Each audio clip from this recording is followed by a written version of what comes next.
उन्होंने बुलेट भी दी है, सारा सामान फर्नीचर सब कुछ दिया है, पर उन लोगों को कार चाहिए। इस कार के कारण मुझे बहुत परेशान कर रहे हैं। रोज पीटते हैं। एक बार मुझे बिजली का करंट से मारने की कोशिश भी की। अब छोलिया हो या लोबिया, सफेद चने या काले चने, सब कुछ मजेदार बने। कहने को आज हम 21वीं सदी में जी रहे हैं, विकसित भारत और विकसित समाज की बात कर रहे हैं, लेकिन इसी समाज में आज भी कुछ ऐसे लोग हैं जो दहेज के पीछे एक लड़की की जिंदगी छीन लेते हैं।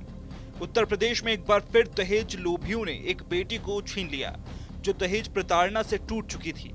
7 जन्मों तक साथ निभाने का वादा करने वाले पति ने शादी के 2 साल बाद ही अपनी पत्नी से तलाक मांग लिया और इन सबसे परेशान महिला ने मौत को गले लगाना आसान समझा।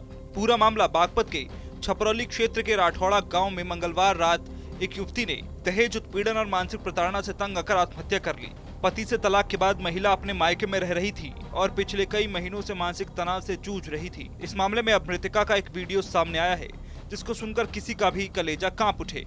मृतका ने वीडियो में बताया कि किस तरह उसके ससुराल पक्ष ने दहेज को लेकर उसे परेशान किया।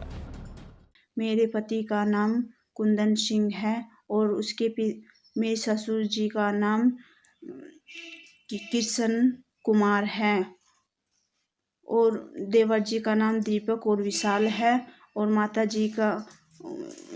माता जी का नाम उनकी राजेश देवी है। और मेरी शादी 2023 में 26 नवंबर को हुई है।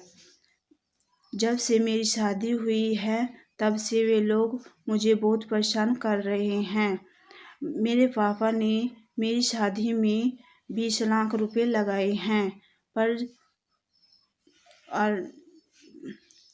20 लाख रुपए लगाए हैं। उन्होंने बुलेट भी दी है, सारा सामान फर्नीचर सब कुछ दिया है, पर उन लोगों को कार चाहिए। इस कार के कारण मुझे बहुत परेशान कर रहे हैं। रोज पीटते हैं। एक बार मुझे बिजली का करंट से मारने की कोशिश भी की, पर मैं बच गई।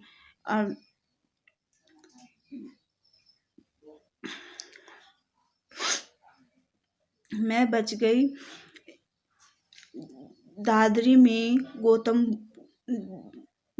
में मैं अपने पति के साथ संतोष हॉस्पिटल में गई। वहाँ डॉक्टर ने दोबारा अल्ट्रासाउंड द्वारा पता चला कि पेट में बच्चा है, पर डॉक्टर ने दवा भी लिखी। कुंदन जी के द्वारा मुझे दवाई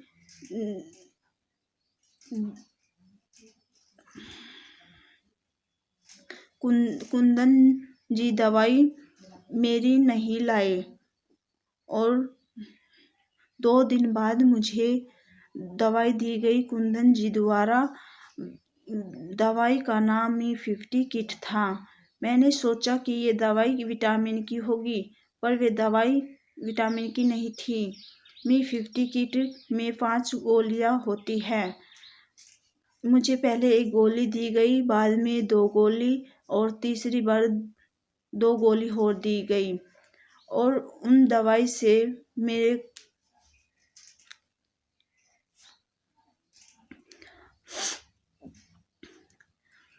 मुझे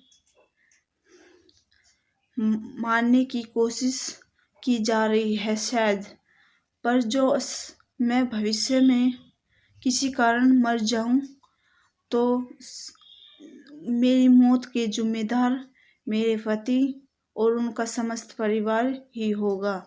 यह बात मैं पूरे होशो-हवास में और बिना किसी दबाव के बोल रही हूँ। बता दें, अपनी जान देने से पहले मृतका ने अपने पूरे शरीर पर मार्कर से सुसाइड नोट लिखकर अपने साथ हुए अत्याचार का दर्द बयां किया। उसने सुसाइड नोट में लिखा कि मेरी मौत के जिम्मेदार पति, सास, ससुर और 2 देवर हैं, जिन्होंने पूरे परिवार को खत्म करने की धमकी भी दी है। उसने लिखा कि पति ने मेरी बहुत पिटाई की और कमरे में बंद करके कई दिनों तक भूखा भी रखा। और दहेज की मांग पूरी न होने पर गोलियां खिलाकर मेरा गर्भपात भी कराया। वहीं गांव में हुई पंचायत में पति ने मुझे जान से मारने की धमकी भी दी और गांव वालों के सामने मेरे परिवार वालों की बेइज्जती करके तलाक के लिए कहा। घटना ये हुई कि मेरी बहन को उसके ससुराल वाले उसको तंग करते थे और उससे दहेज मांगते थे और उसे प्रताड़ित करते थे और उसका जो पति था वह उसको दिन रात पीटता था। क्या नाम था पति का? नाम पति का नाम कुंदन था और उसकी जो सास थी वह भी उसको बहुत ताने मारती थी कि तू चाकी नहीं लाई, ये नहीं लाई, हमारे जेठ के लड़के को कार मिली है, तू कार नहीं लाई। मनीषा की सास का नाम राजेश है। आपने जो आज इसमें किस किस के नाम रिपोर्ट दर्ज की?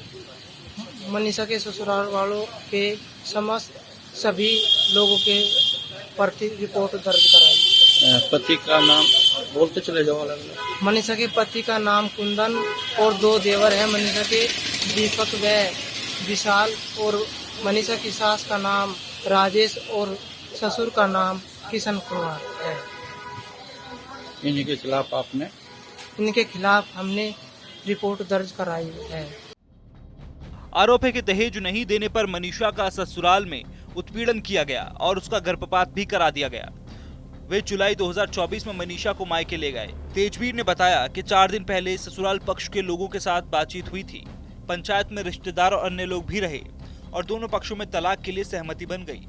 फिलहाल इस मामले को लेकर पीड़ित परिवार ने न्याय की मांग की है और महिला के पति कुंदन, सास, ससुर और दोनों देवरों के खिलाफ धाराओं में मुकदमा दर्ज कर लिया गया है। ये है सीक्रेट रेसिपी MDH का जीरा सिप जल जीरा मसाला। सिप जीरा सिप MDH का जल जीरा सिप MDH का जल जीरा